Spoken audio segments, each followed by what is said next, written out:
Hey everyone, my name is Andrew, and just great to be with you today.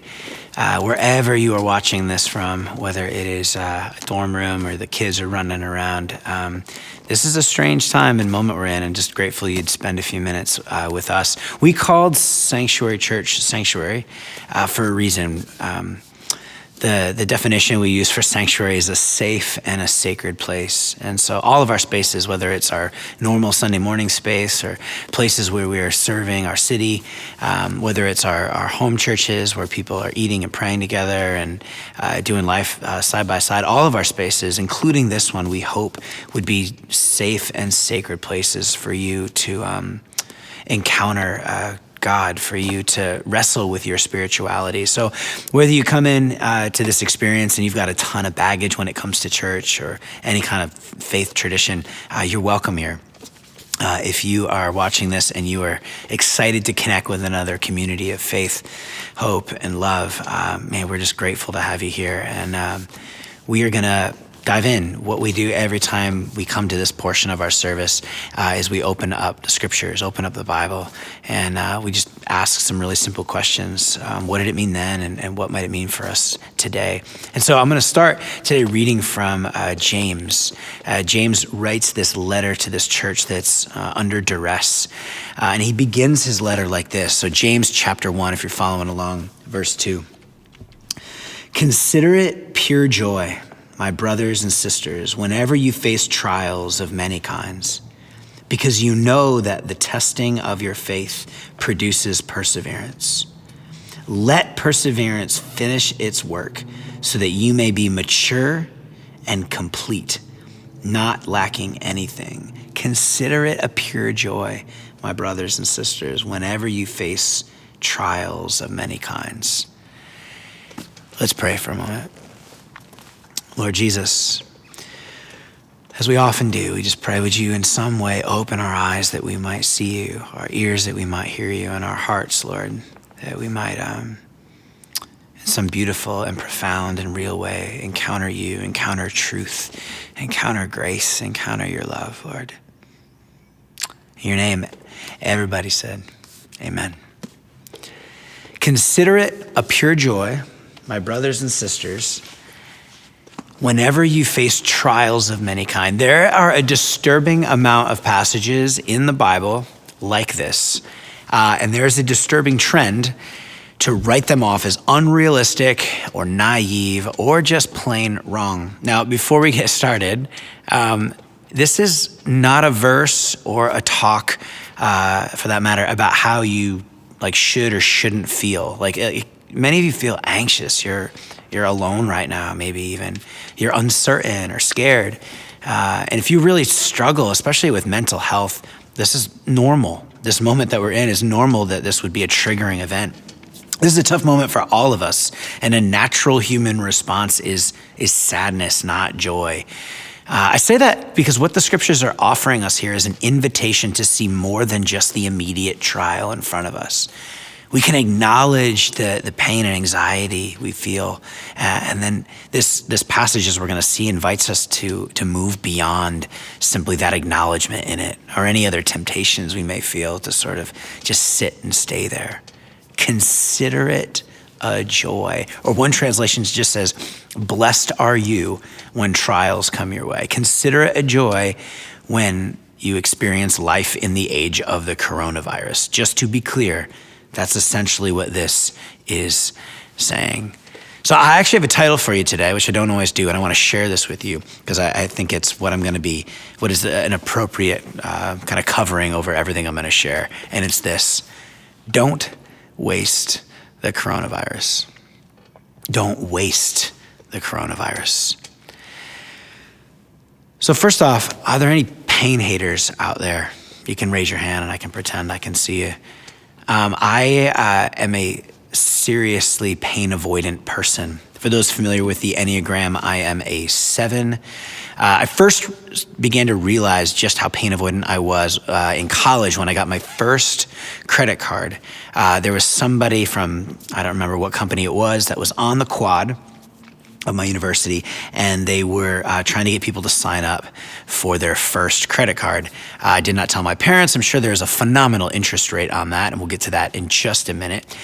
So what I used this credit card for primarily was buffalo chicken calzones from the very infamous establishment called DP Dough. I don't know if you have any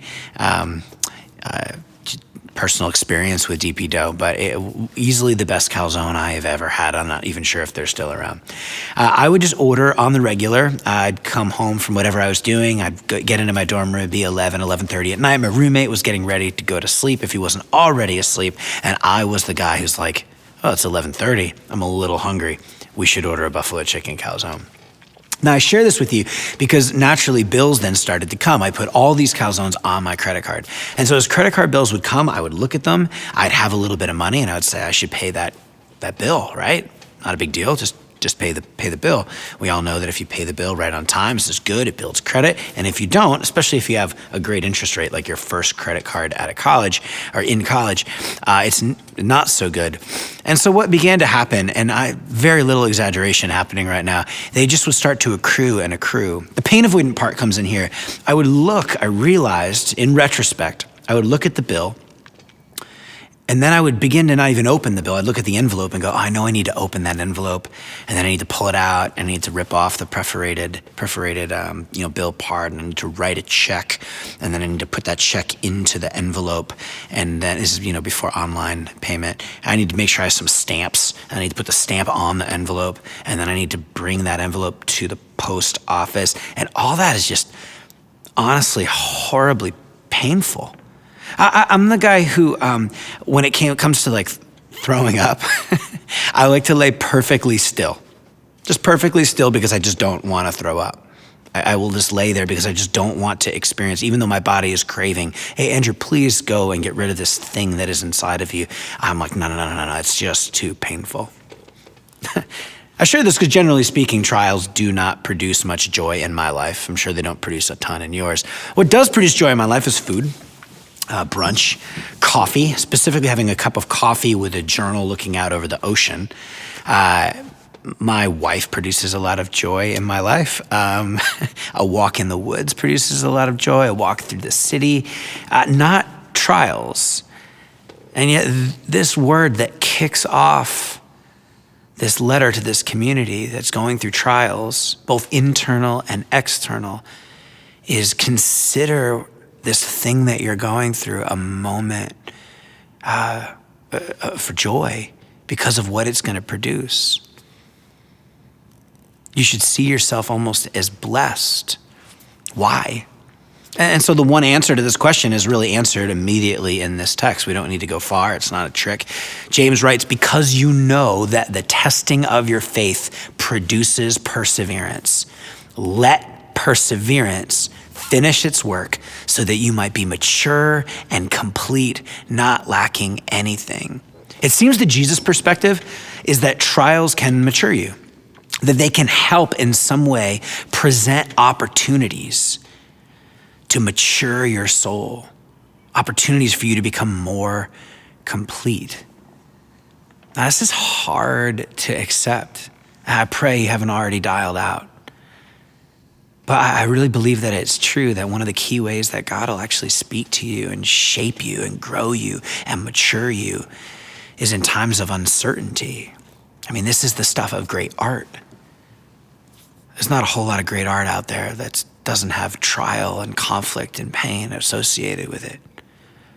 Now, this idea of maturity in the scriptures is essentially about being more like God and more like Jesus. Nearly every time this idea of maturity comes up throughout the Bible is simply saying to become mature is to be more like God. So if you're a follower of Jesus, if you're an apprentice of Jesus, this is exactly what you want. And even if you're not, anyone out there want to just be more whole and more complete and more grounded in love and more grounded in grace and more grounded in mercy. And so I think it's going to be helpful for us to understand how this actually happens. And I think this will help uncover some things for us. Now, like I said, I'm pain avoidant, which creates problems specifically when it comes to the gym. Thankfully, I am married now, and that my spouse takes care of all the finances, so that is off my plate. There's a new place where I experience a lot of pain, which is at the gym.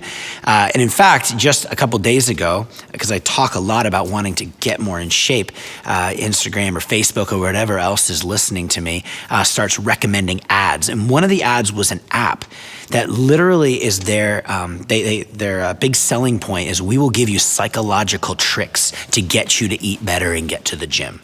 Like, we have a bunch of kung fu that will help you rethink and put together a plan. They're asking me all these what seem to be abstract questions, trying to build a plan for me, and I'm just always all in because I'm the guy who like sometimes will get dressed and head to the gym, and then I'll pull into the parking lot and be like, maybe next time, and pull away. I don't enjoy working out. I was always an athlete, so in high school and in college, there were things that forced me. I like to play sports, so that forced me to stay in shape, and I have no more external motivation. It all has to come from inside.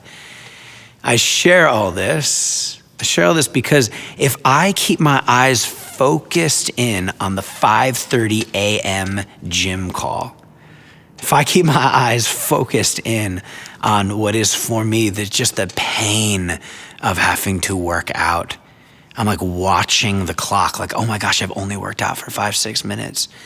Like, if I just keep my eyes there, I'm not gonna, that's it. There's just not much there for me if I keep my eyes focused on the workout routine. But if I can look through the trial, the deep, intense trial of having to work out, I can see washboard abs. I can see them. They're there somewhere. This is a dumb example, but I honestly believe God's inviting us. What James is doing here is he's inviting us to look through the trial, not at it. Look through to what could happen because of it, to look through it with faith for what could become a healthy and mature soul because of it. What happens in a trial is that you get marked.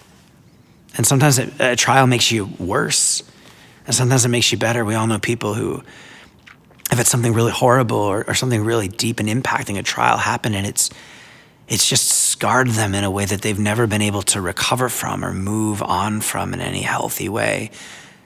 The writer James here is saying that the result of a trial that you can see through in faith, the result of that is this word perseverance, or some translations say endurance.